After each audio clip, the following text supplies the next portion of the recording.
مفتی طارق مسعود کے بیانات کے لیے مفتی صاحب کے آفیشیل چینل مفتی طارق مسعود سپیچز کو سبسکرائب کریں۔ بعض دفعہ غربت میں سکون مل جاتا ہے۔ پیسہ کمانے کی کوشش ضرور کرو، سستی اللہ کو پسند نہیں ہے، ملے گا اتنا جتنا اللہ نے مقدر میں رکھا ہے۔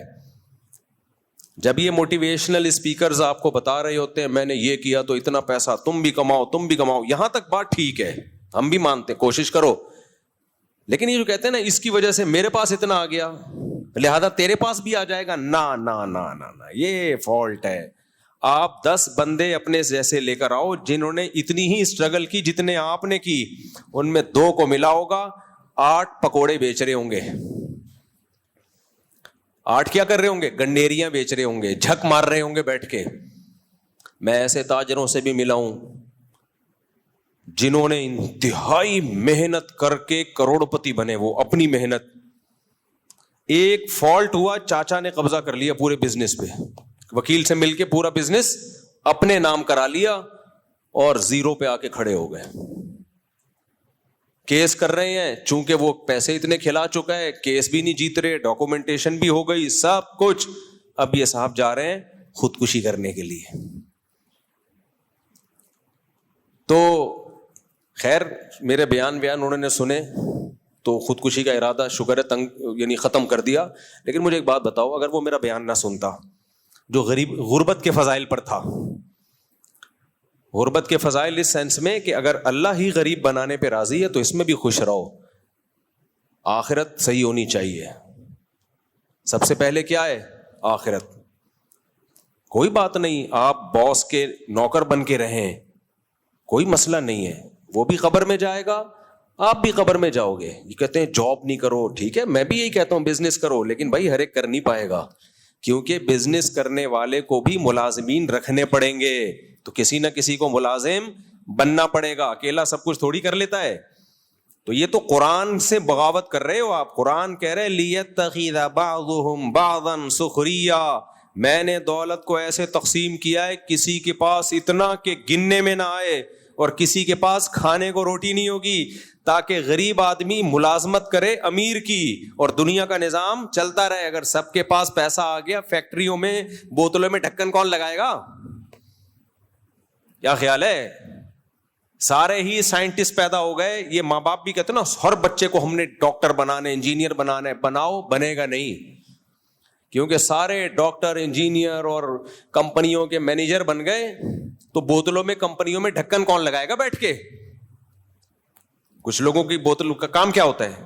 کیا لگا رہے ہوتے ہیں؟ ڈھکن۔ یہ بزنس جاب ہے ان کی۔ آپ کہہ سکتے ہو تو مشینیں آ گئی ہیں، تو مشین کا بٹن دبانے کے لیے کوئی چارٹرڈ اکاؤنٹنٹ تھوڑی آئے گا، وہ بھی تو کوئی ملازم ہی رکھا جائے گا نا۔ بہت دیکھ رہا ہوں میں یوٹیوب پہ نا آج کل ریلیں آ رہی ہیں، پیسہ کماؤ، پیسہ ہی سب کچھ ہے، ہم تو حرم میں جا کے بھی دعا مانگتے ہیں پیسہ دے دے، بس پیسہ ہی۔ یہ وہ لوگ ہیں جن کے پاس پیسہ آیا اور ان کی کھوپڑی بول لو نا خراب، آؤٹ ہو گئی، کھوپڑی خراب ہو گئی۔ ان کو دیکھ کے تو لگتا ہے نہ آئے پیسہ بھائی، ہماری کھوپڑی ایسی خراب نہ ہو جائے۔ ایسی ترغیب جس سے غریب ڈپریشن میں جانا شروع ہو۔ آپ کہہ سکتے ہو وہ اپنی نااہلی سے غریب ہے، نہ کچھ لوگ اپنی نااہلی سے ہوتے ہیں، ان کو تو چپیٹ لگاؤ رکھ کے جا کے، اور وہ ماں باپ پہلے سے لگا رہے ہوتے ہیں، گھر میں پڑا رہتا ہے، اٹھتا نہیں ہے۔ لیکن بہت سے لوگ دنیا میں ایسے ہیں، رہیں گے ہمیشہ، جو آپ سے زیادہ محنت کریں گے، آپ سے زیادہ ذہین ہوں گے، پھر بھی 2 ٹکے کا پیسہ ان کے پاس نہیں آئے گا۔ قرآن ایسے ہی تھوڑی بار بار کہہ رہا ہے یبسط الرزق لمن یشاء، جس کے لیے چاہتا ہوں روزی کے دروازے کھول دیتا ہوں، ویقبض، جس کے لیے چاہتا ہوں رزق کے دروازے بند کر دیتا ہوں۔ میں نے تو ایسے لوگ بھی دیکھے ہیں کچھ بھی نہیں کر کے بہت کما لیا، لکھ دوپل لگ گیا ان کا بھائی، کچھ بھی نہیں کرتے تھے، ویسے ہی کوئی بزنس ہلکا سا شروع کیا، پتہ نہیں کہاں سے کہاں پہنچ گئے۔ وہ کہتے ہیں یار ہمیں خود بھی نہیں پتا تھا، اتنا نوٹ چھاپ لیں گے اس میں، ہم اتنا پیسہ آ جائے گا۔ تو نہ آنے میں دیر لگتی ہے اور نہ جانے میں دیر لگتی ہے. تو یہ اللہ کی دین ہے. تو اصل جو موٹیویشن ہونی چاہیے وہ یہ کہ پلاننگ میں اور محنت میں کمی نہ ہو. بس کوئی بھی کام کرو, محنت اچھی ہو, پلاننگ اچھی ہو, نتیجہ کس کے ہاتھ میں ہے؟ اللہ کے. بس پھر مل جائے ٹھیک ہے. نہیں, دو گڑبڑیں ہوتی ہیں, یا تو ہماری محنت بہت زیادہ ہوتی ہے, پلاننگ صحیح نہیں ہوتی, اس کا بھی نتیجہ کوئی اچھا نہیں نکلتا, برباد محنت آپ کی. لوگ کر رہے ہوتے ہیں نا صحت کے لیے, محنت بہت کر رہے ہو, نا ڈنڈ پیل رہے ہو, جا کے دوڑ رہے ہو, سیڑھیوں پہ جا رہے ہو, آ رہے ہو, اور چرس پی رہے ہو بیٹھ کے, نشہ کر رہے ہو بیٹھ کے, نیند لے نہیں رہے آپ. مثال کے طور پر جو سوتے نہیں ہیں نا, ان کو ورزش سے فائدے کے بجائے الٹا نقصان ہوتا ہے, کیونکہ جب آپ ورزش زیادہ کرتے ہو آپ کو گہری نیند, کیونکہ ہماری باڈی کی ریپیئرنگ کب ہوتی ہے؟ نیند میں. اب باڈی کو ریپیئرنگ کا, ڈینٹنگ پینٹنگ کا موقع دے نہیں رہے آپ, اور اس کو کھپائے جا رہے ہو, اپنی انرجی کو استعمال کرتے جا رہے ہو, تو بیڑا غرق ہو جائے گا باڈی کا.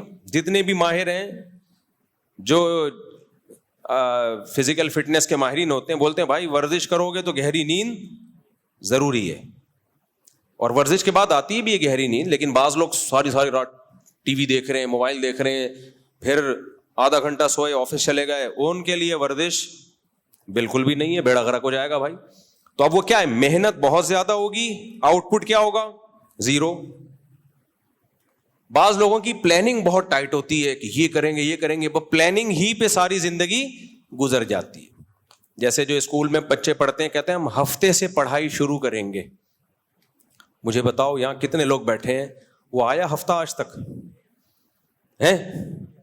مہینے کی, اب 1 جنوری ہے نا, سال کا پہلا دن 1 جنوری, وہ ہماری زندگی میں ایک انقلاب لے کر آئے گا. سال کا پہلا دن 1 جنوری 2000, ابھی 25 ہے, تو ہم 26 سے انشاءاللہ سب کچھ چھوڑ چھاڑ کے نیک پرہیزگار, نیٹ کلین.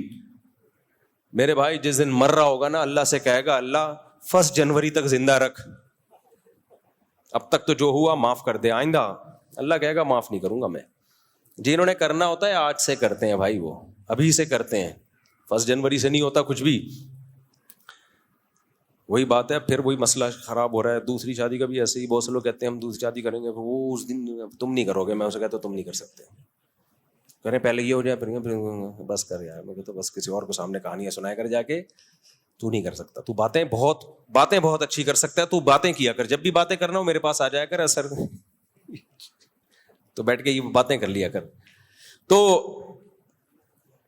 پلاننگ, قرآن نے بھی یہ بات کہی ہے, کیا زبردست بات ہے. یہ 2 باتیں یاد رہیں گی, ہارڈ ورکنگ اور پلاننگ.